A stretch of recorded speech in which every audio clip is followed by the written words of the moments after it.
سفر ہے نا یہ بڑا امپورٹنٹ ہے پاکستان کی فیوچر کے لیے. سو اس لیے ہم خاص طور پہ داد دیتے ہیں اپنے سپریم کورٹ پہ کہ جب بازل ہم نے اپنی گورنمنٹس قربان کی, آئین کو دیکھتے ہوئے وکیلوں کے ساتھ پہلے بیٹھے, وکیلوں نے ہمیں شور کیا کہ 90 دن سے آگے جا ہی نہیں سکتا, پھر ہم نے اپنی حکومتیں قربان کی. تو اس لیے تو نہیں قربان کی تھی کہ یہ سارے اپنے یہ محسن نقوی جیسے لوگوں کو اوپر بٹھا کے اور سارے ہمارے مخالف اور بیوروکریٹس اور پولیس والوں کو اوپر ہمارے بٹھا کے اور ہمارے اوپر انتقامی کارروائی شروع کر دیں, اور یہ یہاں بھی اور پختونخوا میں بھی.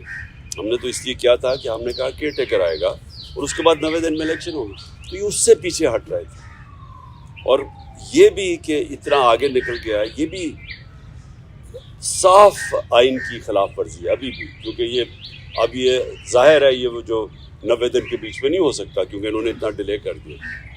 تو اپنی عدلیہ کو پہلے تو میں خراج تحسین پیش کرتا ہوں, اور یہ اپنے ملک کے لیے بھی یہ بڑی خوشائن چیز ہے. دوسرے جو ماشاء اللہ ہماری سب سے بڑی پارٹی ہے پاکستان میں اپنی جوڈیشری کو یہ آج اعتماد دلوانا چاہتا ہوں کہ قوم ان کے ساتھ کھڑی ہے, کہ ان کو کوئی یہ وہ 98-99 میں نہیں جدھر ڈنڈوں مار کے سپریم کورٹ کے اوپر حملہ ہوا تھا اور کچھ ریئیکشن نہیں آیا, بہت بڑا ریئیکشن آئے گا پاکستان کے اندر. تو یہ ہم نے بھی سارا وائرل ہوا یہ جو کلپ ہے, اور میں صرف اپنے ججز کو یہ شیورٹی دینا چاہتا ہوں کہ ہم سب کھڑے ہیں. دوسری چیز کی میں نے بات کرنی تھی وہ یہ, آج بابر اعوان نے ایک پریس کانفرنس کیا.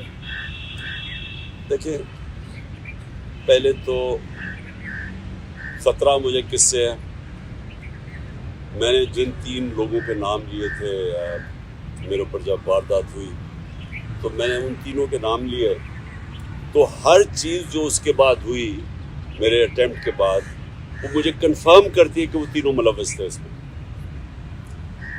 پہلے تو کور اپ کرنے کی کوشش کی, وہ نوید سے پہلی سٹیٹمنٹ, پھر شام کو دوسری سٹیٹمنٹ آ گئی. دوسری سٹیٹمنٹ جب وہ کر رہا تھا تو JIT کے اندر رپورٹ ہے کہ وہاں 5 نامعلوم افراد بیٹھے ہوئے تھے کاؤنٹر ٹیررزم کی. جب اس کو پہلے تو نوید کو یہ DPO گجرات نے اس کی سٹیٹمنٹ کر کے وائرل کر دی, وہ بھیج دیا. سب سے پہلے جو ہمارے مخالف اینکرز تھے ان کے پاس پہنچ گئی. اس کے بعد اس کو اٹھا کے لے کے گئے کاؤنٹر ٹیررزم ڈپارٹمنٹ میں. ادھر 5 نامعلوم افراد جو کہ جج کے سامنے اینٹی ٹیررزم کورٹ کے جج کے سامنے JIT کی رپورٹ ہے کہ وہ 5 نامعلوم افراد تھے, وہ وہاں بیٹھے. اس نے دوسری اس کی ویڈیو بنائی اور کئی گھنٹے وہاں رکھا. اور پھر جب JIT نے ان دونوں کو وہ جو SSP تھا CTT کا اس کو جب بلایا, اور یہ جو DPO گجرات کو بلایا, انہوں نے ریفیوز کر دیا آنے کو. پنجاب کی CTT تھی, تو کون طاقتور تھا جو ان کے پیچھے کھڑا تھا کہ انہوں نے ہماری گورنمنٹ ہوتے ہوئے منع کر دیا.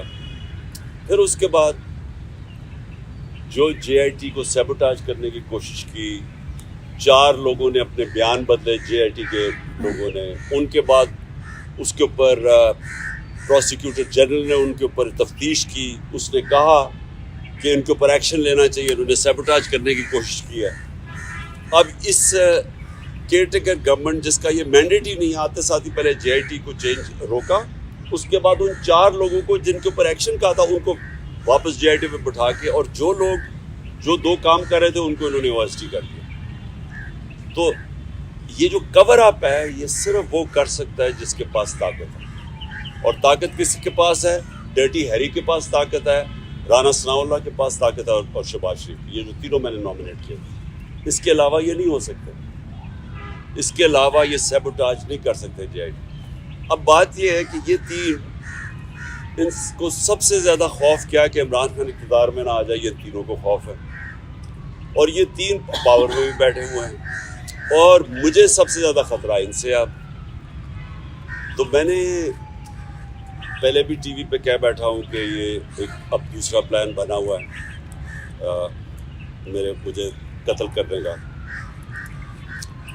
اور میں نے یہ پبلک بھی کہا, جب یہاں لاہور ہائی کورٹ تھا تو میں نے تب بھی جب جج خواجہ طارق رحیم نے جج کو بتایا کہ ان کے اوپر پلان بنا ہوا ہے, یہاں کوئی سیکیور انوائرمنٹ نہیں ہے, اس کو نہ پیش کریں وہاں, تو جج نے ایشورٹی دی. جب میں یہاں انتظار کر رہا تھا, جب میں گیا, اس نے ایشورٹی دی کہ پولیس ان کی حفاظت کرے گی.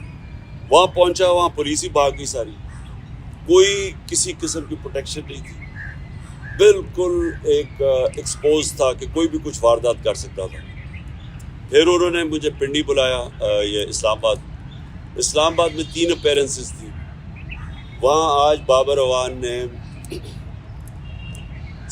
جو اندر کے کیمراز تھے, جو CCTV کیمراز تھے, وہ بند کیے گئے. جو وہاں سیکیورٹی کے لوگ تھے وہ وہاں سے غائب تھے, کوئی سیکیورٹی نہیں تھی.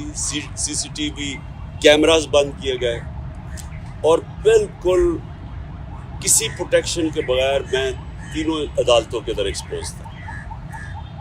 اب سوال یہ ہے کہ یہ کس کا انٹرسٹ میں ہے کہ مجھے کون آپ پروٹیکٹ کرے گا؟ جنہوں نے پروٹیکٹ کرنا ان سے ہی خطرہ ہے. تو عدالت سے ہم اب کوشش کریں گے, سپریم کورٹ کے چیف جسٹس کو بھی میں اب لکھوں گا اپنے وکیلوں سے, ہائی کورٹ کے بھی چیف جسٹس کو, کہ یہ آپ ہماری باری تو جب نواز شریف فیک بیماری ہوئی تھی اس کو, کیونکہ اب تو پتہ چل گیا نا کہ جنرل بیماری نہیں تھی, تو ہمیں ایک جج صاحب نے میں پرائم منسٹر تھا, انہوں نے کہا کہ اگر اس کو کچھ ہو گیا تو ہم ذمہ دار ہیں. تو مجھے کچھ ہو گیا تو کون ذمہ دار ہے؟ کیونکہ وہ جنہوں نے کچھ کرنا ہے وہی ان کا کام ہے میری حفاظت کرنا. اور دوسری چیز کہ جو نوید جس نے میرے پر قاتلانہ حملہ کیا تھا, اب اس کو عدالت میں نہیں پیش کیا جاتا, اس کی جیل کے اندر اس سے بات چیت کی جاتی ہے کیونکہ اس کی جان کو خطرہ ہے. تو جس کی جان کے اوپر اٹیمپٹ ہو چکا ہے اور خطرہ ہے, اس کو کیوں وہ یہ گھسیٹ رہے ہیں؟ اور ان کیسز میں یعنی جو مزاحیہ خیز کیسز ہیں, ایسے کیسز ہیں جن کے اوپر کبھی یعنی اگر دنیا مذاق اڑائے گی کہ ایک ٹیررزم کا کیس کر دیا وہاں الیکشن کمیشن کے باہر, جبکہ میں وہاں تھا ہی نہیں, میں گھر پہ بیٹھا ہوا تھا, وہ مظاہرہ ہو رہا ہے, میرے اوپر دہشت گردی کا کیس کر دیا. یا دوسرا وہ جو ایک اور, اب سب کو پتہ ہے کہ الیکشن کمیشن پوری طرح, اب تو خیر ساری قوم کو پتہ چل گیا کتنی جانبدار ہے, یہ تو حکم ہی ساری ان سے لیتی ہے. اس نے کیسز کیا فورن فنڈنگ کا, وہ بھی کوئی کیس نہیں ہے, اب وہ چینج ہو گیا پروہیبٹیو فنڈنگ کا. اور دوسرا یہ ہے یہ توشہ خانہ کا کیس, وہ بھی میں اب سب کے سامنے کہ جس وقت وہ دونوں کیسز عدالت میں گئی اوور ٹرن ہو جائیں گے کیونکہ کیسز ہی نہیں ہیں, تو ان کے اوپر مجھے بلایا جا رہا ہے اور میری جان کو ایڈریس کر رہا ہے. تو اس کے اوپر ہم انشاءاللہ اپنے وکیلوں کے ساتھ بیٹھ کے اپروچ کریں گے سپریم کورٹ.